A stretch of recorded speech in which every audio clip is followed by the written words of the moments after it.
Assalamualaikum warahmatullahi wabarakatuh. Perkenalkan, nama saya Yurika Angelia dari kelas 64 7AH07. Di sini saya ingin membacakan rangkuman tugas mata kuliah Manajemen Keuangan. Manajemen modal kerja. Pengertian modal kerja merupakan investasi dalam harta jangka pendek atau investasi dalam harta lancar, current asset. Modal kerja dapat dikategorikan menjadi dua, yaitu modal kerja kotor, gross working capital, dan modal kerja bersih, net working capital. Current asset dan current liabilities kedua-duanya merupakan short term financing.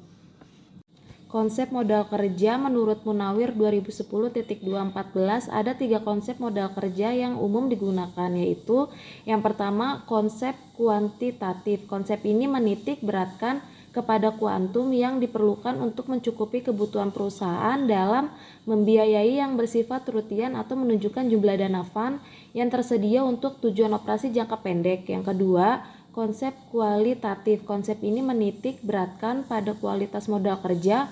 Dalam konsep ini, pengertian modal kerja adalah kelebihan aktiva lancar terhadap utang jangka pendek atau net working capital. Yang ketiga, konsep fungsional. Konsep ini menitik beratkan fungsi dari dana yang dimiliki dalam rangka menghasilkan pendapatan laba dari usaha pokok perusahaan.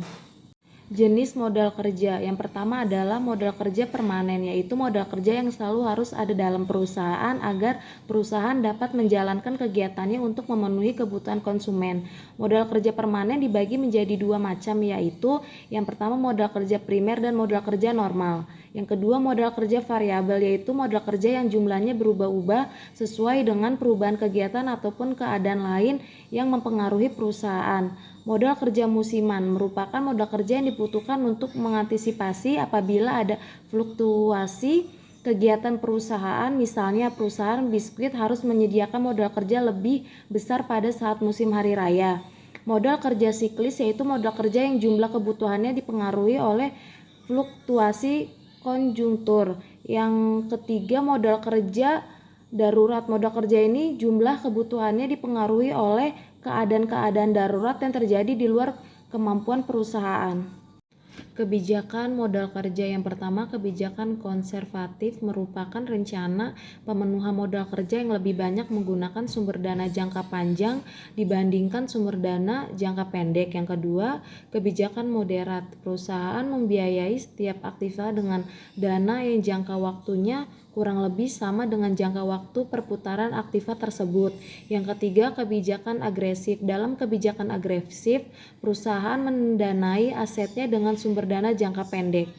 Sumber modal kerja. Modal kerja yang pertama hasil operasi perusahaan, penjualan surat-surat berharga, penjualan aktiva tetap. Sumber lainnya kredit bank, pinjaman jangka pendek, hutang dagang, dari lain-lain. Fungsi manajemen modal kerja.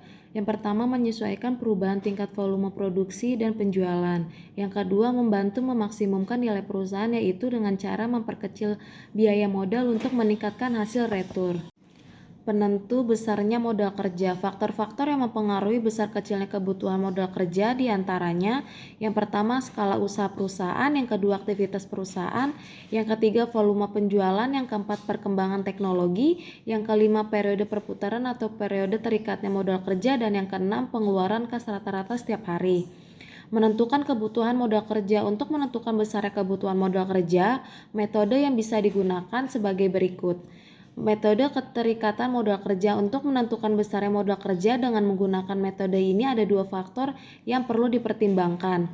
Metode perputaran modal kerja dengan cara menghitung perputaran elemen-elemen pembentuk modal kerja seperti perpustakaan kas, perputaran piutang, dan perputaran persediaan. Sekian dari saya, terima kasih. Wassalamualaikum warahmatullahi wabarakatuh.